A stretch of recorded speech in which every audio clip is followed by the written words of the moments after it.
Pois se cremos que Jesus morreu e ressuscitou, assim também Deus, mediante Jesus, trará em sua companhia os que dormem. Se você está me acompanhando, ontem eu li o verso anterior, o 13, primeira carta aos Tessalonicenses 4:13, que dizia que Paulo dizia que não queria que as pessoas sofressem como aqueles que não têm esperança. E ele queria falar sobre os que dormem, os mortos. E esse verso aqui vem confirmando aquilo que nós falamos ontem, chama a morte de sono. Alguns zombam disso aqui, viu? Mas a palavra é muito clara aqui. Se cremos que Cristo Jesus morreu e ressuscitou, aqui está falando de morte e ressurreição. Tá? Quando será a ressurreição? Assim também Deus, mediante Jesus, trará em sua companhia os que dormem. Certo? E amanhã nós vamos ver mais ainda. Vamos ver sobre os vivos da volta de Jesus.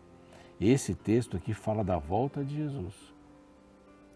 Jesus vai trazer à vida os que morreram em Cristo, nele. Tá? É uma grande esperança isso aqui. Na volta de Jesus haverá uma grande ressurreição daqueles que morreram nele. Acreditem nisso daí.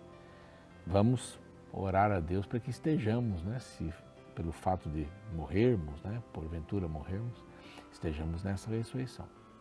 E aí nós vamos vendo mais alguma coisa, haverá 2 ressurreições, nós vamos ver aqui. O verso 16 vai ser bem esclarecedor, aguarde aí mais um dia ou 2 para a gente chegar nele. Essa é a palavra de Deus e este é o programa Reavivados por Sua Palavra, aqui da TV Novo Tempo. Nós temos um prazer imenso em acompanhar você todos os dias com um capítulo novo. E convidamos você para acordar, arrumar a cama, estudar a palavra e sair para ser Jesus para as pessoas. Todos os dias estamos ligados na palavra e é assim que tem que ser, ligados na palavra. Estamos no livro de Provérbios. Provérbios é um livro assim bem encantador. Ele não tem uma espinha dorsal, a não sei que ele fala da sabedoria, né? Tem um contexto todo falando sobre sabedoria, as escolhas certas. Né? Então por isso que ele fala do estulto, do insensato, escolhas erradas, do tolo, do maldizente, do preguiçoso. Então, são escolhas erradas. E o que a sabedoria tem? Não é? Quais são os valores da sabedoria? Quais são os itens que a sabedoria ensina? Então, esse é um livro que vem trazendo todo esse material. Eu tenho certeza que você já está bem animado aí estudando e esse é um livro para ler devagar e várias vezes por ano. Né? Várias vezes por ano. Mas o próximo capítulo que nós vamos encontrar é o 29. Hoje vamos estar dentro desse capítulo. Queremos agradecer você que nos acompanha. Estamos no YouTube todos os dias, claro, com um capítulo novo a partir das 6 da manhã. Como o programa da TV às 6 da manhã também, eles saem praticamente juntos. Nós queremos convidar você para se inscrever em nosso canal, Reavivados por Sua Palavra NT. Para assistir também o programa e os outros conteúdos do NT Play. Para nos acompanhar através da plataforma do Deezer, do Spotify, desde Gênesis até o capítulo de hoje, que é o 29, nós estamos lá. Estamos firmes, levando cada dia a mensagem de Deus para você. Os Anjos da Esperança são aqueles que nos apoiam com suas doações. Se você quiser se tornar um Anjo da Esperança, basta você mandar uma mensagem para este WhatsApp aqui, tá bom? E porque eles nos apoiam no rádio, na TV, nas mídias sociais, nos cursos bíblicos, aqui está um curso bíblico na forma de revista, Superlupa, A Volta ao Mundo em 7 dias. Muito especial esse material, você pede, ele vai pelo correio por este outro WhatsApp aqui, ó, pode pedir. Pode passar esse WhatsApp para as pessoas dizendo, olha, peça a revista, vai falar sobre criação. Vamos ensinar nossos filhos sobre a criação, porque sobre evolução a gente tem muitos ensinamentos, né? Tem muitos ensinamentos.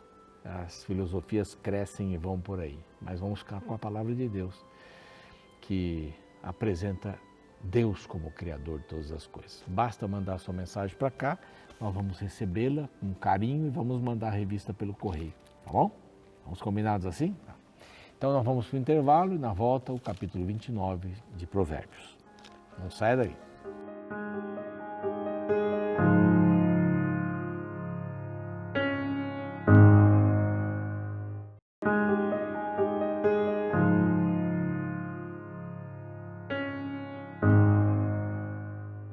Muito bem, estamos de volta com o programa Reavivados por Sua Palavra. Hoje, Provérbios 29, que faz parte deste antepenúltimo bloco de Provérbios, que traz esses provérbios, essas palavras contraditórias, não é? Essas comparações. Então, vamos continuar com o 29, nesse mas, né?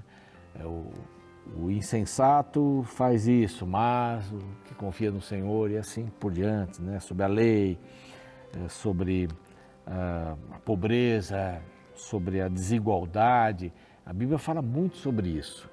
Isso não é o evangelho social que alguns pregam por aí, mas a Bíblia fala muito sobre justiça social. A verdadeira justiça social, quando a gente olha para as pessoas e quer igualá-las, quer dar as mesmas oportunidades. A Bíblia fala muito sobre isso. Fala sobre o pobre, o estrangeiro, fala sobre o órfão, fala sobre a viúva, fala sobre o servo.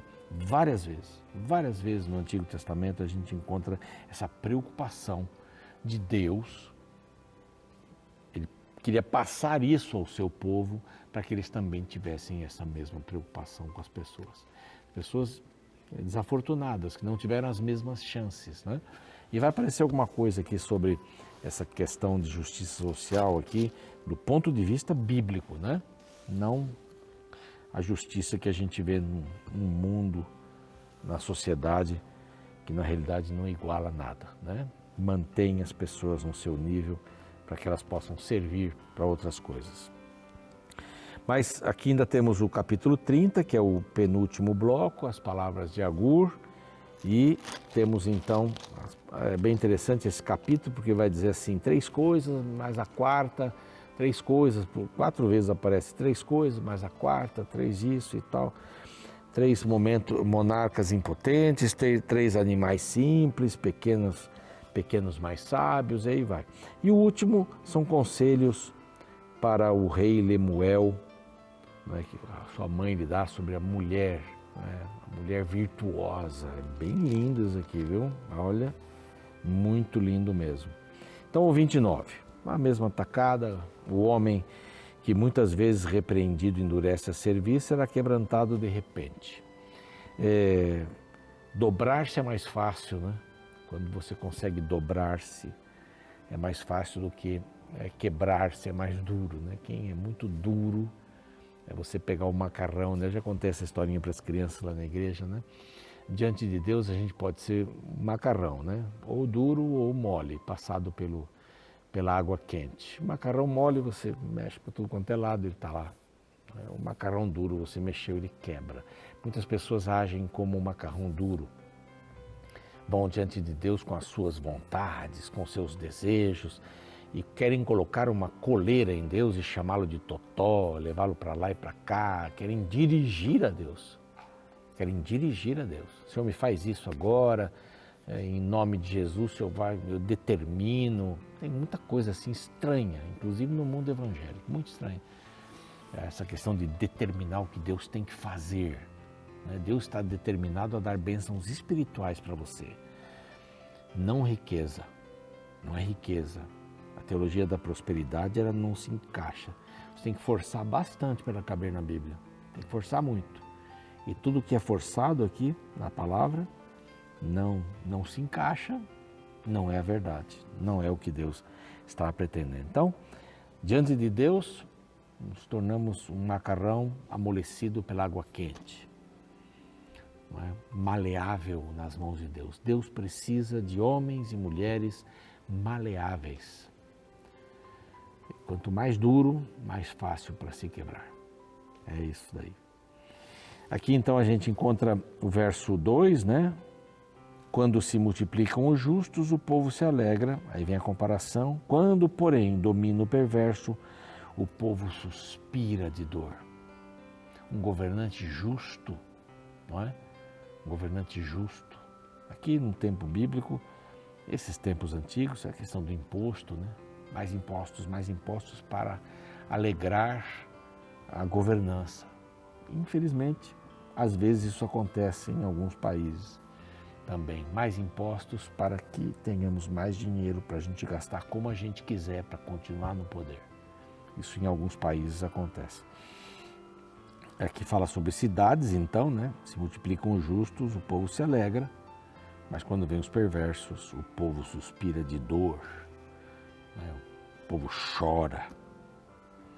O verso 3 também nessa pegada, tem um mas aqui, o homem que ama a sabedoria alegra seu pai, mas o companheiro das prostitutas desperdiça os bens. A alegria para os pais e a tristeza para os pais, e a perda de tudo ainda, né? Fala do rei justo, sustém a terra, mas o amigo do imposto, de imposto a transtorna. É mais um verso aqui para a gente citar, né? Imposto para que ele possa fazer o que quiser, mesmo que o povo não queira. Mesmo que o povo não queira. Bom, aqui fala sobre a lisonja. O verso 7, então, fala: informa-se o justo da causa dos pobres, mas o perverso de nada disso quer saber. Interesse pelos pobres. Nós já vimos aqui sobre cidades, sobre justiça social, né? O rei justo, né? A terra prospera, os impostos, as coisas se amarram. A causa, o justo, né, se inteira da causa do pobre, ouve o pobre, ouvir o pobre, ouvir o que não tem poder. Olha, é um desafio. Ouvir o que não tem poder, dar voz. Estes são aqueles que Jesus disse, um pequenino. Você deu comida para ele, você alimentou o pequenino, você deu água para o pequenino. Isso daqui não contou nenhum ponto, não teve nenhum like no seu Instagram, ou não teve nada, porque ele é simples, ninguém conhece. Mas aí você deu para mim, você fez para mim essas coisas. É isso daqui, no interesse pelos pobres, eles estão aí. Há pessoas muito desafortunadas, algumas até por serem preguiçosas, mas uma boa parte, pessoas que não tiveram oportunidades. Vem o verso 8, diz assim, mais um pouquinho sobre cidades aqui, tem uma porção de coisas sobre cidades, sobre justiça social, justiça vem de Deus. Os homens escarnecedores, às vezes eu não consigo ler, sabe por que eu escrevo tanto na Bíblia aqui, que eu escrevo por cima de uma palavra e eu tenho que ficar adivinhando depois da palavra. Os homens escarnecedores alvoroçam a cidade, mas os sábios desviam a ira. A relação nossa com a cidade, amar a cidade, cuidar da cidade. Mais um aqui, alguns fatos sobre o tolo. O homem sábio discute com o insensato, quer este se encolerize,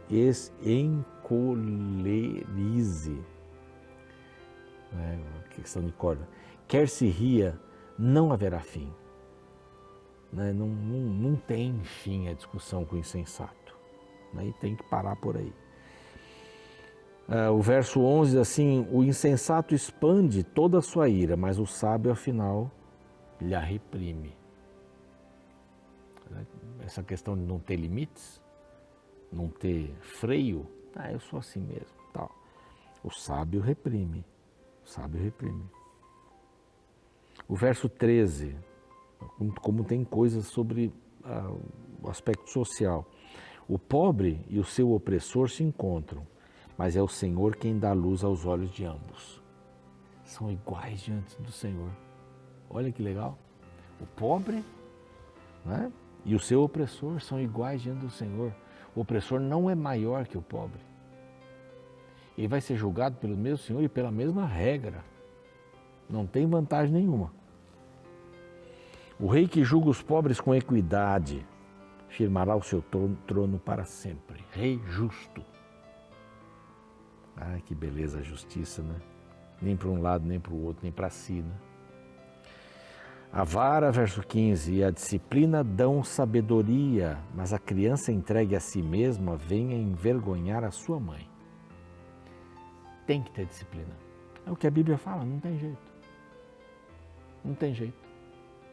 Você não vai se arrepender, se disciplinar na medida certa, conforme a idade, conforme a compreensão da criança, mas a disciplina vem. Bom, tem mais sobre perversos aqui. Olha o 17 sobre filho. Não. Corrige o teu filho e te dará descanso, dará delícias à tua alma. A educação e as consequências da educação. Muito apropriado. Esse é muito citado. Não havendo profecia, o povo se corrompe, mas o que guarda a lei, esse é feliz. Não havendo profecia, não havendo a palavra de Deus, o povo se corrompe. Porque o coração do homem é enganoso. E se nós não estivermos com a palavra de Deus no coração, nós vamos fazer a nossa vontade. Então existe a corrupção do povo. Profecia traz felicidade. Palavra de Deus traz felicidade. Isso é muito importante. Quer felicidade? Fique na palavra de Deus. E o que a sociedade hoje faz? O que os meios de comunicação fazem? Desacreditam a palavra. Desacreditam a palavra. Sem ao menos darem as duas posições. A gente tem que estar bem esperto, né? O verso 20 diz assim: tem visto um homem precipitado nas suas palavras? Maior esperança há para o insensato do que para ele. Precipitado nas palavras. Quanta gente foi machucada por palavras ditas. E as palavras não são como as pipas, pandorgas, papagaios, quadrados, capucheta, cada lugar tem um nome aí, né? Você solta a linha, depois recolhe e vai embora para casa. Soltou uma palavra, ficou. Se é boa ou má, a palavra fica. Fica. Filho, você não sabe nada, você vai ser uma pessoa péssima. Olha o que você está falando para um filho. Incentivando o negativo. Filho, você não é assim, você está num momento ruim. Você vai melhorar. Eu estou aqui para lhe apoiar. É diferente, né? Bem diferente, bem diferente. Bem diferente. O 23 aqui. A soberba do homem o abaterá, mas o humilde de espírito obterá honra. Um vai ser abatido, o outro vai ser honrado. O que tem soberba vai ser abatido, o que tem humildade vai ser honrado. O 25. Quem teme ao homem arma ciladas, mas o que confia no Senhor está seguro. Quem confia no homem, em outras palavras, está cheio de armadilhas. Mas quem confia no Senhor está seguro. Está seguro. Muitos buscam o favor, 26, daquele que governa, mas para o homem a justiça vem do Senhor. Depender do homem para você ser feliz, depender do Senhor para ser feliz. E o último verso, 27, diz assim: para o justo, o iníquo é abominação. Olha, para o justo, o iníquo é abominação. E o reto no seu caminho é abominação dos perversos. O justo e reto, né? O iníquo e o perverso. Os dois são abominação um para o outro, né? O justo diante do iníquo, né, é abominação. E o reto diante do perverso também é abominação. Para o justo, aliás, para o justo o iníquo é abominação. E o contrário também. Encerrando aqui esses contraditos, esta maneira antitética de apresentar as lições, as grandes lições do livro de Provérbios. E agora amanhã nós vamos para o capítulo 30, são palavras de Agur. Ele é bem didático, né? Bem didático. Ele vai falar sobre elementos, né? 4 tipos assim, 3 mais o quarto e tal. É bem didático, é bem interessante também, é curto, mas há muitas lições para a gente tirar aqui. Vamos orar? Pai querido, nós queremos aprender com esses contrastes e queremos aplicá-los em nossa vida. Nós queremos ser como o macarrão cozido, como falamos no início, na ilustração. Assim nós podemos nos curvar diante do Senhor. O Senhor é o nosso Senhor. É aquele que dirige a nossa vida, é o primeiro. Não queremos ser um macarrão duro ainda, sem passar pelo fogo, porque ele quebra. nós queremos ter humildade no coração e precisamos do Senhor para isso, porque o nosso coração não tem essas coisas gratuitamente. Abençoa-nos, guarda-nos por Jesus. Amém. Então amanhã, capítulo 30, você continua com o programa que segue e a gente se vê depois. Um abraço. No livro de Provérbios, capítulo 29, verso 15, encontramos o conselho de Salomão sobre a educação de filhos. A vara e a repreensão dão sabedoria, mas a criança entregue a si mesma envergonha sua mãe. O sábio descreve uma criança que vive sozinha, guiada pelos seus próprios instintos, entregue a si mesma. A solução indicada pelo sábio é a vara.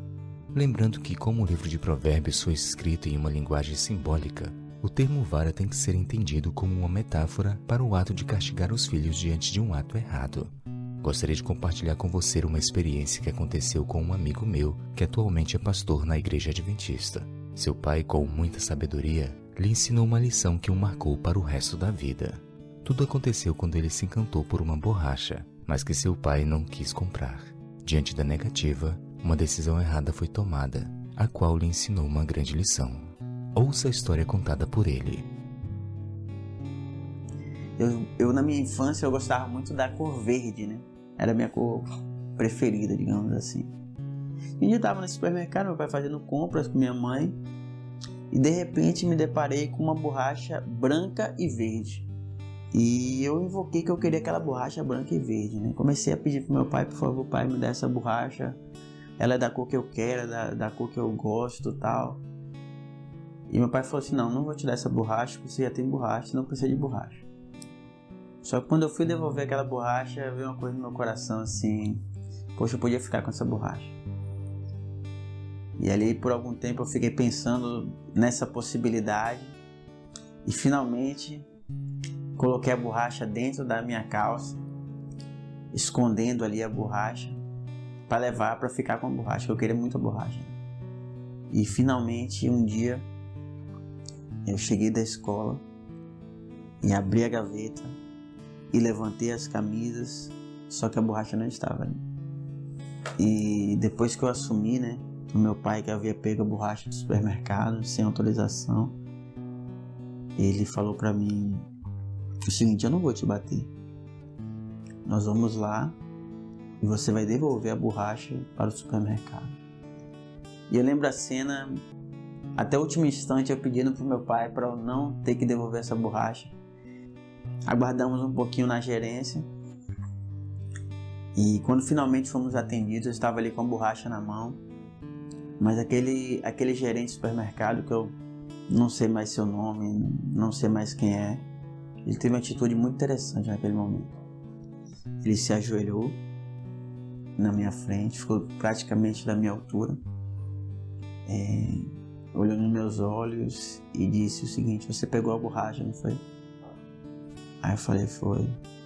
Ele estendeu novamente a borracha para mim, que eu tinha entregue para ele, aquelas duas borrachas, Faber-Castell, branca e verde, e falou assim, essa borracha é sua.